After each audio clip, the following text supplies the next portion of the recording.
စီတင်ငယ်ရိတ်တာမှာတင်ငယ်တွေပြော့ဆုံးသွားတော့နေအဲ့ဒီနေ့မှာပဲအဲ့ဒီနေရာကိုဟန်နဲ့ဟောကနည်းနည်းနောက်ကျပြီးမှရောက်လာတယ်။စီတင်ငယ်ရိတ်တာမှာနေ့စဉ်မတိမတာအပြောင်းလဲတွေဖြစ်နေတာကိုသူတို့လုံးဝသတိမထားမိဘူး။ဒီတော့ဒီနေရာမှာတင်ငယ်တွေကအမြဲရှိနေရမယ်လို့ကြိတ်တင်တွက်ထားကြတာပေါ့။ဒီတော့တကယ်အဖြစ်မှန်နဲ့ရင်ဆိုင်မှုသူတို့အသိမရှိကြသေးဘူး။ဘာတင်ငယ်တွေမရှိတော့ဘူးဟုတ်လား။ဟန်ကဒေါသပုံထားပါလေရော။ဒိန်ငယ်တွေမရှိတော့ဘူးဒိန်ငယ်တွေမရှိတော့ဘူးဆိုပြီးအသက်ကုန်អော်နေတော့တာပဲသူတအားអော်နေလို့ဒိန်ငယ်တွေပြန်ရောက်လာလိမ့်မယ်အတိုင်းပဲငါဒိန်ငယ်တွေကိုဘယ်သူနေရာရွှေ့ထားတာလဲကွာဆိုပြီးအသက်ခွက်တန်ကြီးနဲ့អော်နေတယ်နောက်တော့မောပြီးခါကိုထောက်လိုက်တယ်သူ့မျက်နှာတစ်ခုလုံးကလည်းဒေါသတွေကြောင့်หนีရဲနေတယ်နောက်တစ်ခါမကြည်မနဲ့နဲ့ထပ်អော်ပြန်တယ်မတရားဘူးလုံးဝမတရားဘူးကွာဟောကတော့ပြက်ကိုမယုံကြည်စွာဖြင့်ခေါင်းရမ်းနေတယ်သူလည်းပဲဒိန်ငယ်နေရာမှာရှိကိုရှိနေရမယ်လို့တွက်ထားတဲ့သူလေအကြာကြီးရက်ပြီးကြောက်ရွံ့တရုပ်လိုသူငြိမ်နေမိတယ်အမှန်တော့လန့်ပြီးသူကြက်တည်တည်နေတာဒီဖြစ်ပျက်မျိုးကိုသူမျောလင့်မထားဘူးလေ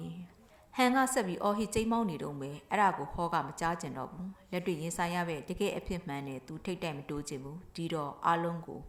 မတိကြိုးကြုံလုံနေလိုက်တယ်လူကလေးနှစ်ယောက်ဟာအပြုတ်မူကတိတ်မဟန်လာဘူးဘာမှလည်းအကျိုးဖြစ်ထောလာမှာမဟုတ်ဘူးဒါပေမဲ့ဘာကြောင့်ဒီလိုဖြစ်ရလဲဆိုတာကိုနားလည်နိုင်ပါတယ်ဒီလိုဒိန်ငယ်တွေအစုလိုက်အပုံလိုက်တွေ့ဖို့ဆိုတာတိတ်လွယ်တဲ့ကိစ္စမှမဟုတ်တာလူကလေးနှစ်ယောက်အတွက်နေ့စဉ်စားနေဖို့တဲ့ဒီလိုတွေ့ဖို့ကပိုပြီးအရေးကြီးနေတယ်သူတို့နှစ်ယောက်ရဲ့ဒိန်ငယ်တွေကိုတွေ့တော့ဒုက္ခမျိုးတော်ကိုရောက်ပြီလို့သူတို့ကထင်ခဲ့ကြတယ်ဒိန်ငယ်ရဲ့သဘောတဘာဝကိုသူတို့အရသာခံတဲ့ပုံမှာမူတည်ပြီးအတိတ်ပဲဖွင့်ဆိုကြတယ်တချို့အတွက်ကတော့ဒိန်ငယ်တွေကရုပ်ပိုင်းဆိုင်ရာရတနာတိုက်တယ်တချို့ကတော့ကျန်းမာရေးအတွက်အာဟာရတွေပေါ့ဒါမှမဟုတ်လေချမ်းသာဒုက္ခကိုစိတ်နဲ့ခံစားမှုဖွံ့ဖြိုးတိုးတက်ခြင်းစသဖြင့်ပေါ့ဟောအတွက်တော့ဒိန်ငယ်ကဘဝရဲ့လုံခြုံမှုပဲတနည်းနည်းမှာစစ်စရာ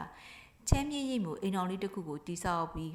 တိုက်ပုကလေးတစ်လုံးမှာနေမယ်စိတ်ငြိမ်ရက်ွက်တစ်ခုမှာပေါ့ဟန်ကတော့တောင်ကုန်းပေါ်မှာအေယာမအိမ်ကြီးတစ်လုံးဝယ်ပြီးနေမယ်အဲ့ဒီအိမ်ကြီးထဲမှာဒိန်ငယ်တွေအပြည့်ထည့်ထားမယ်ပေါ့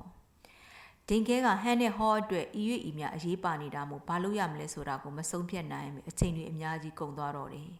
ဒိန်ကဲဆိုလို့အစအနတော့မကြံတော့တဲ့စီဒိန်ကဲရိတ်တာကိုထပ်တလဲလဲကြည့်နေဖို့သာစိတ်ကူးရကြတော့တယ်ဒိန်ကဲတွေပျောက်သွားတာအိမ်မက်လီလာတကယ်လားပေါ့စတစ်နဲ့စကာရီတို့ကသူတို့အလုပ်ကိုသူတို့အမြန်နှုံးနဲ့ဆက်လုပ်နေကြတယ်ဟန်နဲ့ဟောကတော့နတ်မင်းနဲ့လိုက်အောင်ဟိုရောင်ရောင်ဒီရောင်တောင်စင်မရစကားတွေပြောရင်အချိန်ကုန်နေကြတော့ပေါ့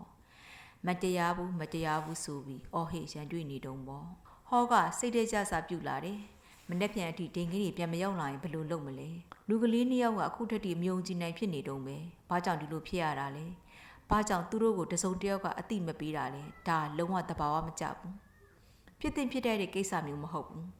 အဲ့ဒီညမှာသူတို့နှစ်ယောက်ကစိတ်သက်အကြီးကျယ်ကြပြီးအိမ်ကိုပြန်လာခဲ့ကြတယ်ဘိုက်ဒီကလည်းအရင်စနေကြပြီမပြန်ခင်မှာဟောကနေရံမှာစာလေးတစ်စောင်ရေးခဲ့တယ်တိအတွက်ဒိန်ကဲကအရေးကြီးလေဒိန်ကဲကိုလက်မလွတ်ပဲကြိုက်ထားခြင်းဒီပဲတဲ့